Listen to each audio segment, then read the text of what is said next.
During a hunting trip, a man discovered something unsettling. The elk before him seemed to possess some kind of special sensitivity, though everything appeared normal on the surface. When he reached out to touch the elk's neck, the man's own throat suddenly pulsed rapidly, as if he could feel the elk's breathing coming to a stop. Could this elk possess some kind of telepathic ability? Or was he himself uniquely gifted?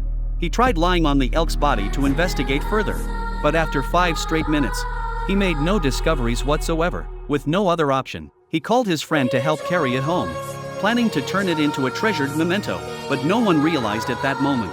From the instant the elk stopped breathing, the forest had already undergone a dramatic transformation. Jeff entered the forest the next day to hunt as usual, but this time he noticed something was off. Previously, he only needed to find a hiding spot to see herds of elk and small animals. Yet today, after 3 hours had passed, the forest seemed devoid of any animal traces. Even his friends who came along found nothing. The three wandered through the woods for half a day, still unable to understand what was happening. It's worth noting, this forest had a history spanning 10,000 years, and the three of them had deliberately driven here days earlier, planning to enjoy their vacation. But now the forest was eerily silent, as if all living creatures had been taken away in an instant. The three couldn't comprehend it, and could only shout in frustration. Despite their gunshots and angry roars, not a single bird or beast appeared in the forest. The disappointed trio had no choice but to head back to their cabin, but passing by a small pond outside the house, they noticed something. This was where they had cleaned the elk yesterday.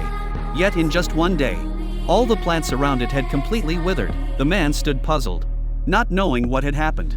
But to test his suspicions, they found a nearby lake, threw in large amounts of bait, then fired their weapons forcefully into the water. After the gunshot, still no response. By nightfall, as they sat in the living room, they finally began to realize what was happening.